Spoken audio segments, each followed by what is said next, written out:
You know the feeling. You're stuck in traffic, again. Or you're just circling and circling looking for a parking spot that doesn't exist. It's one of the biggest headaches of city living, right? But what if the solution was actually way, way smaller than we think? Seriously, think about it. The gridlock, the endless hunt for parking. For so many of us in cities all over the world, this isn't just a minor annoyance. It's a huge, frustrating chunk of our daily lives. The thing is, our cities just weren't built for this many cars. They're literally at a breaking point. And it's becoming pretty clear that the answer isn't just a different kind of car, but a totally different way of thinking about how we get around. All right, so before we get to the solution, let's really dig into the problem. What exactly is making our city streets such a mess? It's really like a perfect storm of three things. First, just the sheer number of cars is creating total gridlock. Second, all that pollution is having a massive impact on our health and the environment that we just can't ignore anymore. And finally, cities themselves are fighting back, with congestion charges and all sorts of restrictions, making a regular car feel like more trouble than it's worth. But all that pressure is actually creating an opportunity for something new, or, well, a new spin on an old idea that's finally having its moment. So let's talk about the rise of the microcar. Okay, so what in the world is a microcar? Well, think even smaller than a smart car. We're talking about tiny, lightweight vehicles built for one thing and one thing only: getting around a city efficiently. And yeah, the idea's been around for a while, but now with modern electric tech, these little cars are becoming a seriously practical green option. And listen, this isn't some niche, futuristic concept. The market is absolutely buzzing with new players. You've got giants like Citroën jumping in, but also a ton of cool startups, and they're all trying to figure out what the perfect city car should be.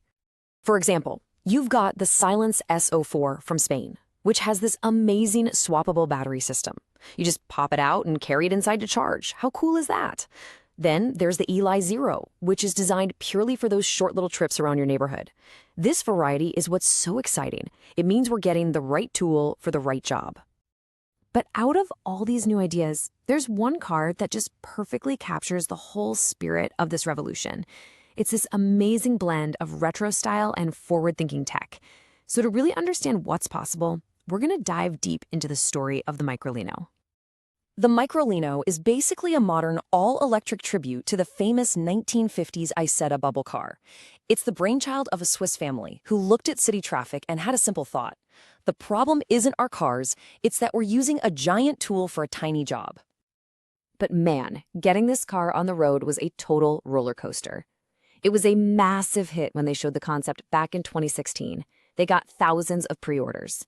But then a huge legal battle forced them to scrap everything and start over.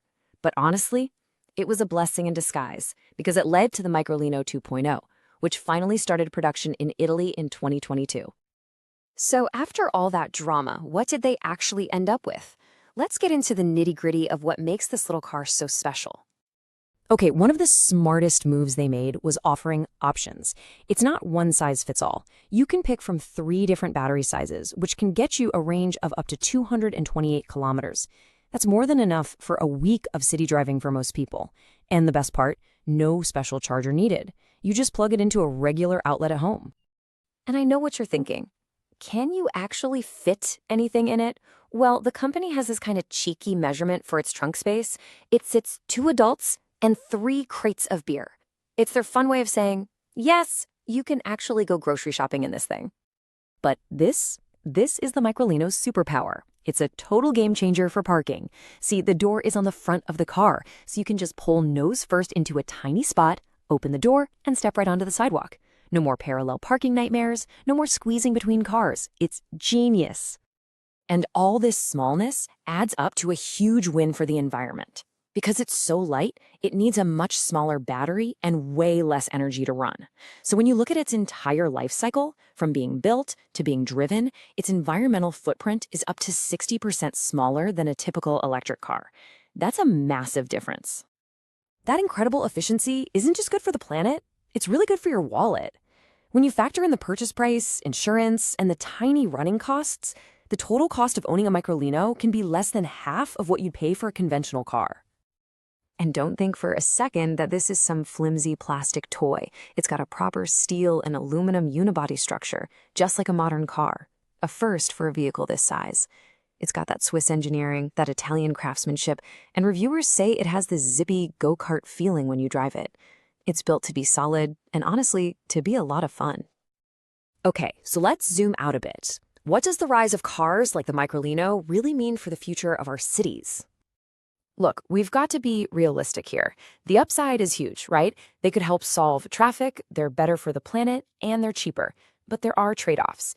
These are technically classed as quadricycles, so they don't have to meet the same tough safety standards as regular cars.